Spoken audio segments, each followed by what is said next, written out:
আসবে আর আমরা তাকাই থাকবো, এটা কোনোদিন আমরা হইতে দিব না।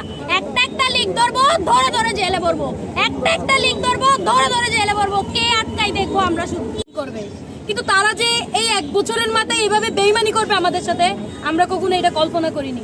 তাদের যে আমার মনে হয় তারা যদি আসলে জুলাইকে সাপোর্ট করত, আমরা দেখেছি ওখানে পুলিশ সুপার মহোদয়ের বক্তব্য, বিভিন্ন রাজনৈতিক নেতৃবৃন্দ যারা আগামীতে আমরা এমপি হিসেবে চাই, যাদের থেকে আমরা অনেক আশা আকাঙ্ক্ষা নিয়ে, যাদেরকে আমরা মনে করি তারা হয়তো জুলাইকে রিপ্রেজেন্টেটিভ করবে, জুলাইকে ধারণ করবে, 71কে ধারণ করবে, এই তারাই তাদের বাণী দেখেছি আমরা সেই বইয়ে। কিন্তু এটা কিভাবে সম্ভব?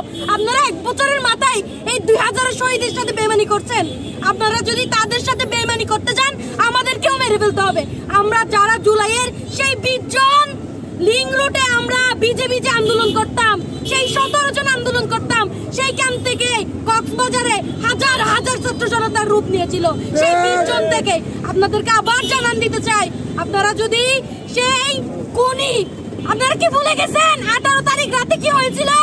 এই যে পেট্রোল পাম্প থেকে শুরু করে সাদা গেঞ্জি পরে খুনি মাহবুব, হাতে ক্যানুলা ছিল তার, কিন্তু তার এটা পরোয়া না করে সে ওপেন গুলি করেছিল ছাত্র জনতার দিকে। আপনারা কি সেগুলো ভুলে গেছেন? আপনারা একবার ভিডিওগুলো দেখুন কিভাবে সেই নিরহ ছাত্র জনতাকে তারা দাওয়া পাল্টা দেওয়া করছিল অস্ত্র দ্বারা। আপনারা সেগুলো দেখুন, আপনারা কিভাবে এই 2000 শহীদের রক্তের উপর 1টা বছর পার হয় নাই, আপনারা কিভাবে তাকে সভাপতির এত বড় ব্যানার দিয়ে সেখানে আবার অতিথি হয়ে চেয়ারে বসে থাকতে পারেন? কিভাবে পারেন? আপনাদের রক্ত জ্বলে না? এতগুলো মানুষ প্রাণ দিচ্ছে কেন, এগুলো জ্বলে না?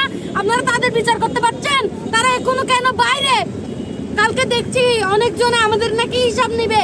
আমাদের হিসাব সবার করা আছে ভাই, তোমাদের থেকে হিসাব নিতে হবে না। আমরা জানি বিপ্লবীদের স্বাভাবিক মৃত্যু হয় না, আমরা সেটা আশাও করি না। সৃষ্টিকর্তা যেভাবে মৃত্যু আমাদের লিখে রেখেছে সেভাবে হবে। তবে আমরা বলে দিতে চাই, শেষ নিঃশ্বাস পর্যন্ত তোমাদের সাথে লড়ে যাব, যতদিন পর্যন্ত তোমাদের না বিচার হচ্ছে, যতদিন তোমাদেরকে জেলে নিয়ে আমাদের সামনে বিচার, আমাদের সেই শহীদ ভাইদের প্রত্যাশা পূরণ করা হচ্ছে। সবশেষে বলতে চাই, কালকে আমাদের যে খালিদ ভাইয়ের উপর হামলা করা হয়েছে, উনি একা নয়। আমি আবার বলছি, 20 জন থেকে 1000 জনে রূপান্তরিত হয়েছিল।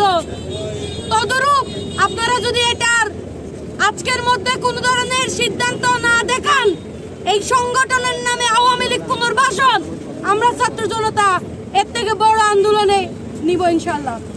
ধন্যবাদ সকলকে।